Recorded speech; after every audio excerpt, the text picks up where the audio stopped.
Bonjour à tous, ravi de vous retrouver. Je suis Gabrielle Astan et je vous présente le bulletin ETAF avec l'actualité en matière de fiscalité et business au niveau européen.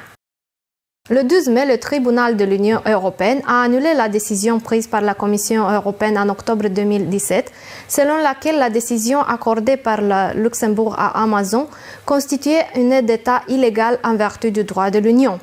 Selon le tribunal, les constatations de la Commission sur la base de la décision n'étaient pas suffisantes pour démontrer l'existence d'une aide d'État incompatible avec les règles du marché intérieur.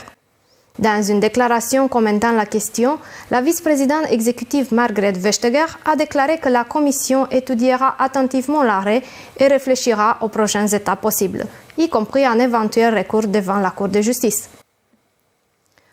Le même jour de l'arrêt rendu dans l'affaire Amazon, le tribunal de l'Union européenne a confirmé les conclusions de la Commission dans une autre affaire fiscale luxembourgeoise. Le tribunal a constaté que le Luxembourg accordait un avantage fiscal aux entreprises du groupe Engie, approuvant l'approche de la Commission consistant à examiner la réalité économique et fiscale plutôt qu'une approche qui prend isolément chacune des opérations dans le cadre de la structure de financement.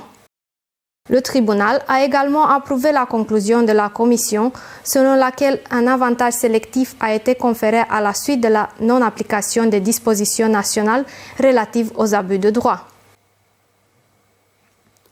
La Cour européenne des droits de l'homme a publié son arrêt dans l'affaire Halle contre Luxembourg en confirmant qu'un tribunal luxembourgeois n'a pas violé l'article 10 de la Convention européenne des droits de l'homme sur la liberté d'expression lorsqu'il a infligé une contravention à un dénonciateur qui a divulgué des documents fiscaux concernant certains clients de son employeur.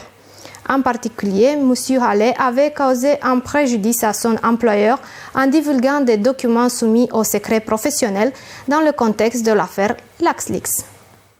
L'OCDE a publié un rapport sur la fiscalité des successions dans les pays membres qui présente une analyse comparative des impôts sur les successions, les propriétés et les dons dans les pays membres de l'OCDE.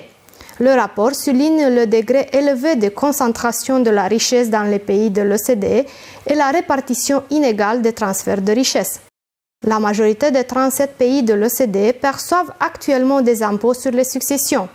Toutefois, cet impôt génère très peu de revenus. Aujourd'hui, seulement 0,5% du total des recettes fiscales proviennent en moyenne des taxes sur les successions, les propriétés et les dons dans les pays qui les perçoivent. Le rapport souligne la grande diversité de la conception des impôts sur les successions d'un pays à l'autre. Le niveau de richesse que les parents peuvent transférer à leurs enfants en franchise d'impôt va près de 17 000 $ en Belgique à plus de 11 millions de dollars aux États-Unis. Le rapport propose également une série de réformes visant à accroître les recettes, l'efficacité et l'équité des impôts sur les successions. C'est la fin de cette édition. Merci pour votre fidélité. Pour plus d'informations, je vous donne rendez-vous sur le website de l'ETAF et je vous invite de nous suivre sur LinkedIn et de partager nos tweets. Merci pour continuer à vous informer sur Checkart TV avec les informations fiscales européennes qui vous sont apportées par ETAF, votre voix en Europe. À très bientôt.